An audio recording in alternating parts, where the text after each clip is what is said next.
Remember her? One thing about the Olympics, it'll make you super invested in sports you've never watched before. Ilona Maher. As the Olympics officially start today, I want you all to take a look at all the different body types on display.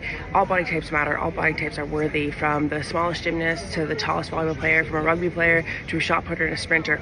All body types are beautiful and can do amazing things. So truly see yourself in these athletes and know that you can do it too. Well, she was bullied for having the athletic body composition she has. Hi, thank you for this comment. I think you were trying to roast me, but this is actually a fact. I do have a BMI of 30. Well, 29.3 to be more exact.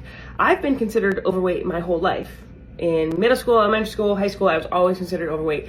I remember vividly one time in high school, I did turn in the physical to the office, and right at the bottom of the page, it said overweight. And I was so embarrassed to turn that in and to have that written there. So my whole life I've been this way.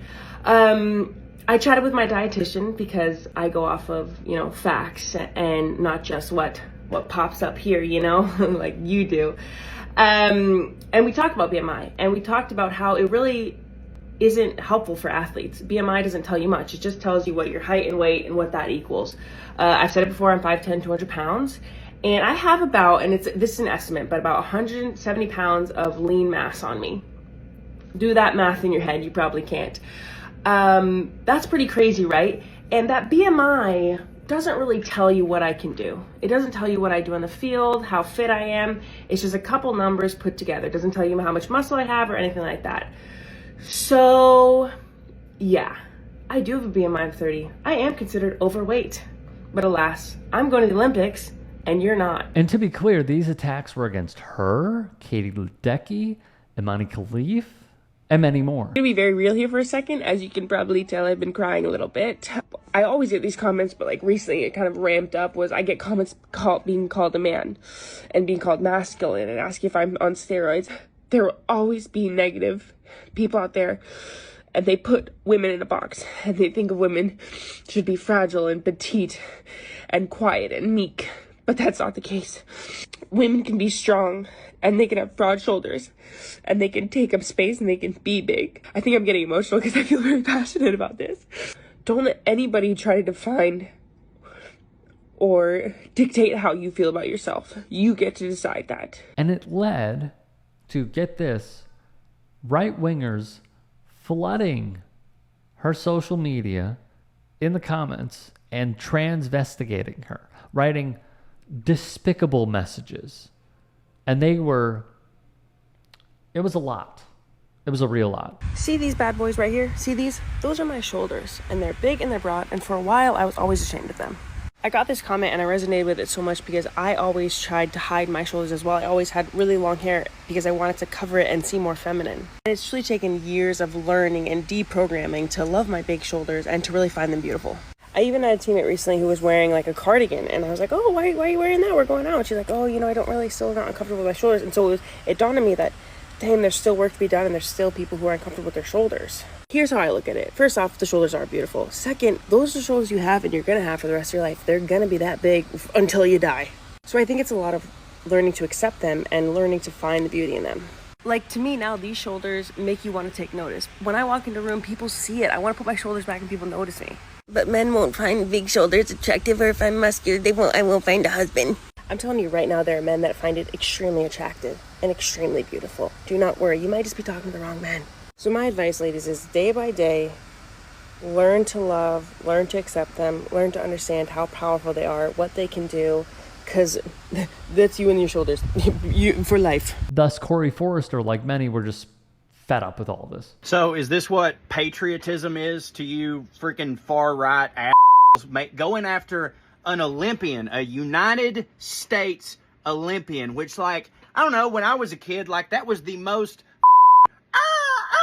eagle sound patriotic you could be. An Olympian on their way to a gold medal for the United States, and you're gonna shit on it. Anytime you see any woman that's not a size 0, you're just like, they got a dick. Calm down with your. Do you understand that all the people who are sitting behind their podiums, whether a senator, congressman, former president, or whatever, that is getting you to worry so much about trans people, are just wanting you to turn their heads while they do some truly nefarious shit? You moron. They want you screaming about all this while they pick your pockets. Also, do you have eyeballs? That's just a big, strong woman. And so what has happened in the aftermath of all that? Well, Ilona Maher, who is 28 years old, after winning the bronze in rugby, the first ever for the United States of America, would be selected to grace the cover of Sports Illustrated. She'd say there's got to be thousands of women who take this as like a big step for every time they were told their legs were too big or their shoulders were too broad. I hope this is like that coming home moment, she would add. To gain muscle is to lose femininity, she told CBC. That's a loss of social and cultural capital, right? You lose some standing as a woman, and I think we see female athletes always kind of battling that. Women's bodies can be muscular, and that's completely a fine option, right? Men don't get the ownership of muscularity, and women don't need to apologize for being muscular. Amen. As SI's Liz Plank wrote, one thing is certain, she handles the spotlight that she's earned with great care, and she's intent on making a meaningful impact. When I bring up the upcoming presidential election, her demeanor shifts. The playful, lighthearted tone she displayed so far gives way to a more serious, contemplative one. Thus, Maher would reply, I think it's going to be cool because there is an opportunity to have female representation and to change this country in a way that I think will benefit us, she would say. Was that a Kamala Harris endorsement? Plank would ask. That's a Kamala Harris endorsement, she would reply with a coy smile. Maher would cite issues like abortion rights and contraception as key concerns for her. Her approach to politics, writes Plank, mirrors her approach to everything else. It's not about her, but rather the women and girls who look up to her. Maher would then go on to say this, I have enough money that if I didn't need an abortion, I could raise a baby myself. If I wanted to get an abortion, I could do that. So I have that privilege, but it scares me about the other girls. I have options, and I want to remember that. My followers don't all have that. And so it's like for me, but also mostly for them. From Plank once more. Maher is humble to her core, so she'd never admit this, but she shares some commonalities with a potential first female president. It's hard to think of two bigger male institutions than rugby and politics. Yet here stand Maher and Kamala Harris, whose undeniable popularity completely dismantles the very outdated sexist notions that tried to shut them out of those fields in the first place. Maher is part of a seismic shift when it comes to growing female representation in the most traditionally masculine realms of society. Her rise to fame transcends rugby or her personal journey. It symbolizes a movement where women no longer wait for a seat at the table because they can craft a new one instead. The Guardian would have more, and then I'll give my take. Maher took up rugby in high school in Vermont, then won 3 national collegiate titles. She built a significant social media following in the first phase of her international career, which began in sevens in the year 2018, and has also brought her 2 15-a-side caps. The recent Paris Games saw a really ridiculous rise to global fame. I think she'll even admit it. Maher is now the most followed rugby player in the world, which should really say something. Now, here is what I have to say about all this, okay? I don't think the right understands what they're doing. I really don't. I think this whole movement of protect women's sports isn't really about protecting women's sports because we've seen it too many times over. Imani Khalif, they transvestigated her. She is a woman. They transvestigated Katie Ledecky, one of, if not the greatest female swimmer in the United States' rich history of swimming. They transvestigated Ilona Maher. What they are doing is completely opposite of what they claim they are doing. And who is the leader of all of that? Donald Trump and Riley Gaines, specifically the latter, a 5th-place finisher who took out her anger on a trans swimmer, okay?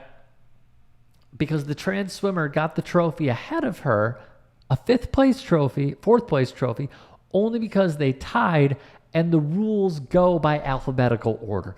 That is why she is really upset. She has doubled, tripled, quadrupled down on all of this when really it is not about protecting women's sports. It is about Riley Gaines making a name for herself and also being a few things. Number one, in the good graces of Republicans. Number 2, doing speeches for Donald Trump and stumping for him to remain in their good graces. And number 3, finances. She has been given endless amounts of coverage, not only in terms of media when it comes to Fox News, Newsmax, other outlets as well, but also book deals, speaking engagements, Turning Point USA. So there's a lot of money to be had in all of this. And yet, when we take a step back, think about what they're doing when they say, oh, we're just trying to protect women's sports. You're not. You're not. Because you're actually attacking women's sports. You are attacking Angel Reese. You are attacking Kennedy Carter. You are attacking Megan Rapinoe. You are attacking Sue Bird. You are attacking Ilona Maher. You are treating them like they are not members of women's sports. You're treating them like they're dirt in order to score cheap political points.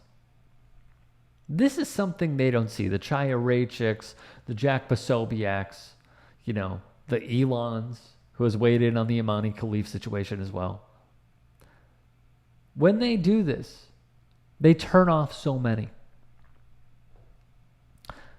And that is and should be the direct conclusion of this entire facade of a movement. That it is all based on a lie. And depressingly enough, someone who I really did like, Dan Orlovsky of ESPN, after the Imani Khalif situation, tweeting, "Protect our daughters." He would delete it, as he should. But once again, the most unseasoned man I have ever seen grace ESPN. And that goes for his chicken as well. Has shown once again who he is. And it's embarrassing to say the least. If you can and are willing, please become a paid member here at TYT Sports. And or go to tyt.com/join. In addition, you can follow me on Twitter, Instagram, and TikTok. Appreciate it. Have a great day.